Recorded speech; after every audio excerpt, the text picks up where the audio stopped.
ini Abang Ferry bilang pulang kemana? Saya bilang kita di bumi ini merantau, kita harus pulang ke tempat asal kita, yaitu surga. Amin. Nah saudara, ayat ini luar biasa.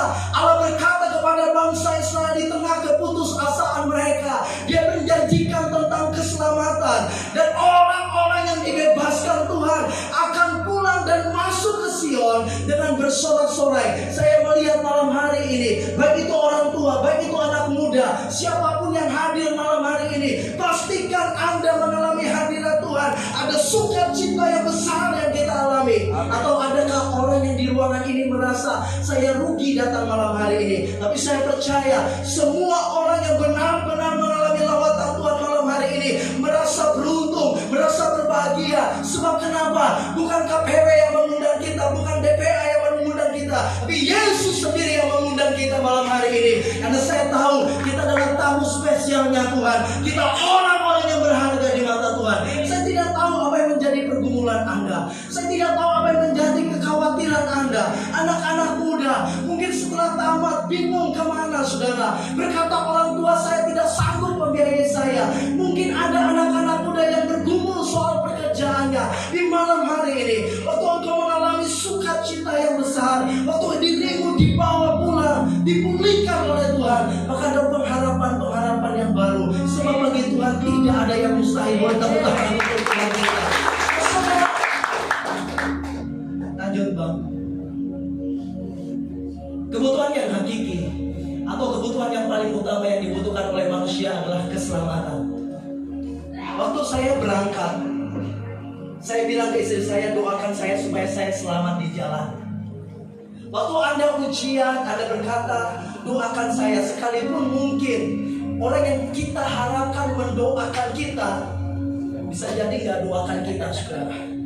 Kadang-kala kita meminta dukungan doa kepada orang-orang yang bertobat, belum bertobat saudara.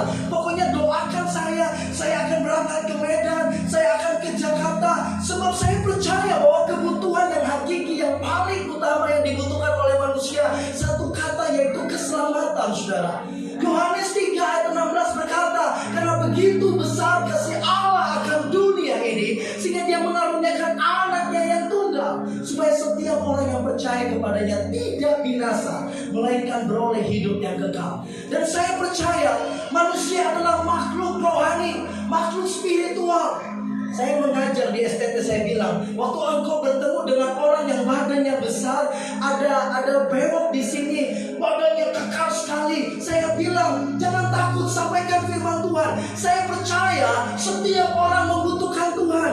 Manusia pasti makhluk spiritual, tetapi mungkin ada orang yang membatasi dirinya untuk mengenal Tuhan. Tapi saya percaya kebutuhan yang paling utama yang dibutuhkan oleh orang adalah keselamatan. Makanya ada agama supaya tidak kacau saudara. Malam hari ini kita beruntung sebagai anak-anak muda yang percaya kepada Yesus. Kenapa? Karena hanya Yesus yang memberikan kepastian bagi kita. Amin.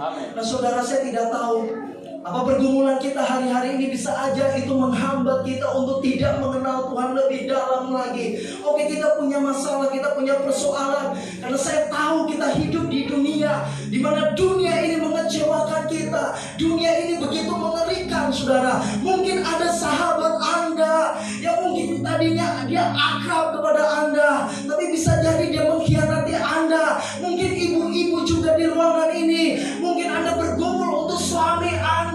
Di malam hari ini, waktu engkau menemukan keselamatan itu, firman Tuhan tadi berkata, ada sukacita, ada sorak-sorai yang besar saudara. Amin. Saya percaya malam hari ini ada kuasa Tuhan sedang mengalir, menjamah. Saya percaya mungkin ada ibu-ibu yang sakit malam hari ini. Ada anak muda mungkin mengalami keterikatan dan sulit dibebaskan.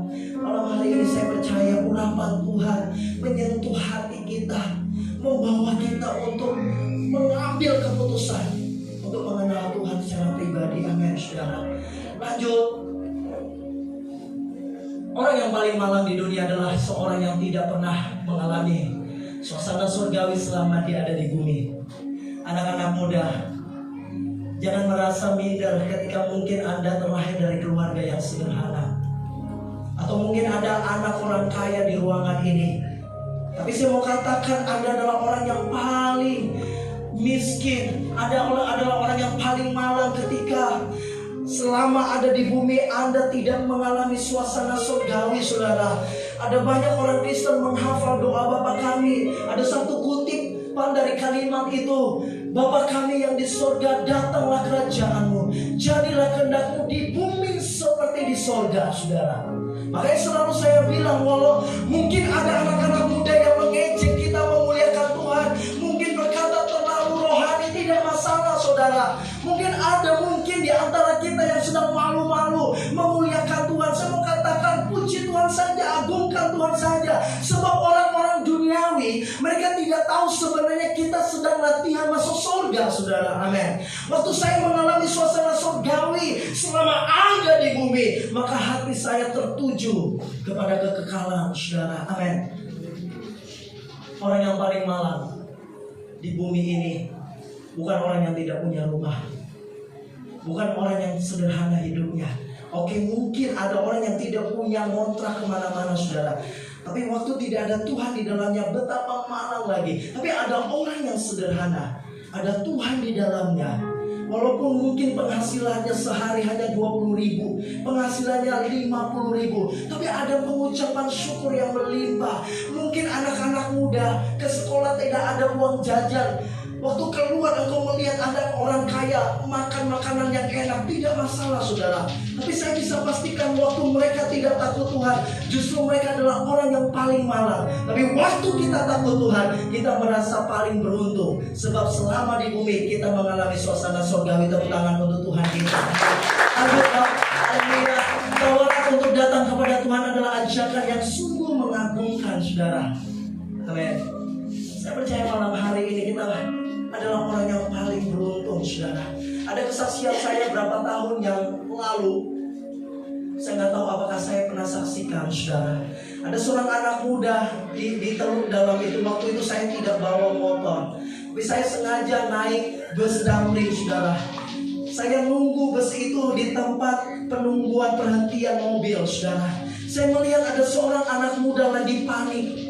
Kenapa pagi-pagi itu dia menuju sekolah, ternyata dia telat, saudara. Tapi saya percaya itu tidak satu kebetulan.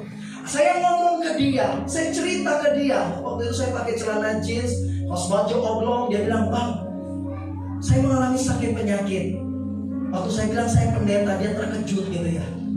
Dia bilang gini, "Orang tua saya bawa saya ke dokter, dan dokter vonis saya mengalami penyakit mah yang akut dan parah sekali. Setiap saat saya sesak nafas, setiap saat saya mengalami sakit pada bagian perut dalam saya." Tapi waktu itu saya bilang ke dia, "Maukah saya doakan?" Karena itu tempat terbuka. Bukan saya bilang pamerkan untuk mendoakan orang supaya orang lihat, tidak. Tetapi saya percaya bahwa setiap kesempatan bertemu dengan orang, Injil harus diberitakan. Amen. Kabar baik harus diberitakan, saudara. Waktu saya naik di mobil itu, ada satu kalimat muncul di hati saya dan saya percaya itu suaranya Tuhan. Ada kalimat PD, tapi bukan pengurus daerah DPA ya. PD. Waktu muncul kalimat itu, saya percaya kita semua tahu kepanjangan PD, percaya diri.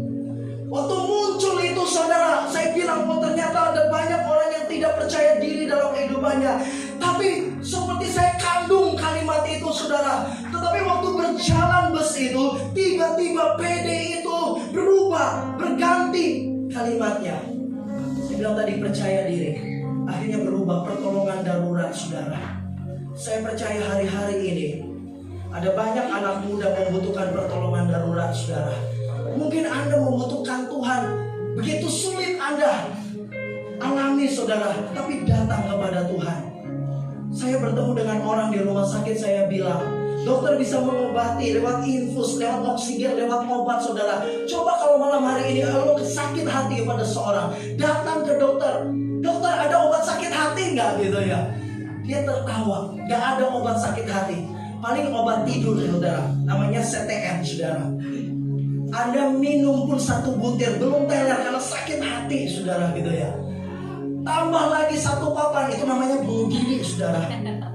Waktu Anda tidur, pas Anda bangun, masih sakit hati lagi, masih ingat kesalahan orang lain. Tetapi obat sakit hati, waktu kita mau dipulihkan oleh Tuhan. Waktu kita sakit hati dengan orang lain, kita mau mengampuni, kita mau memaafkan, saudara. Karena saya tahu Yesus adalah dokter di atas segala dokter yang bisa memulihkan kita. Amin. Makanya tawaran untuk datang kepada Tuhan adalah ajakan yang sungguh mengagumkan, saudara. Waktu Anda sudah percaya kepada Yesus, terlibat pelayanan, keselamatan itu tidak diperuntukkan kepada Anda sendiri. Jangan Anda menjadi orang Kristen yang egois. Anda bagikan keselamatan itu kepada orang dimanapun Anda berada, saudara. Anak-anak muda, ceritakan tentang kebaikan Tuhan. Tidak mesti kamu bilang firman Tuhan ini terambil dari sini, tidak, gitu ya. Makanya Matius 5 ayat 16, demikianlah hendaknya terang percaya di depan semua orang, supaya mereka melihat perbuatanmu yang baik dan memuliakan Bapamu yang di sorga. Saya percaya bahwa Allah itu ada di mana-mana, tetapi Dia tidak mau hadir di tempat perjudian, di tempat yang gak benar, saudara. Tapi saya percaya ketika anak Tuhan, tapi dengan catatan Anda tidak kompromi dengan situ. Waktu Anda duduk saja, saya yakin kerajaan Allah di situ ada, saudara. Kenapa? Karena lewat kehadiran kita. Anak-anak muda, ini pertolongan darurat. Banyak rekan-rekan Anda yang membutuhkan Tuhan, ibu-ibu. Banyak orang-orang di sekitar Anda membutuhkan Tuhan. Itulah kita hadir, saudara. Tidak satu kebetulan kita ada di Gunung Stoli, di Nia, saudara. Tuhan mau kita menjadi berkat, saudara. Saatnya anak-anak muda harus dibangkitkan. Amen. Tugas ini bukan hanya DPA saja, pengurus daerah, KPW, tapi tugas Anda, saudara. Amin. Tugas kita semua membawa orang untuk memuliakan Tuhan. Amin. Supaya surga penuh, saudara. Amin. Amin. Lanjut, saudara.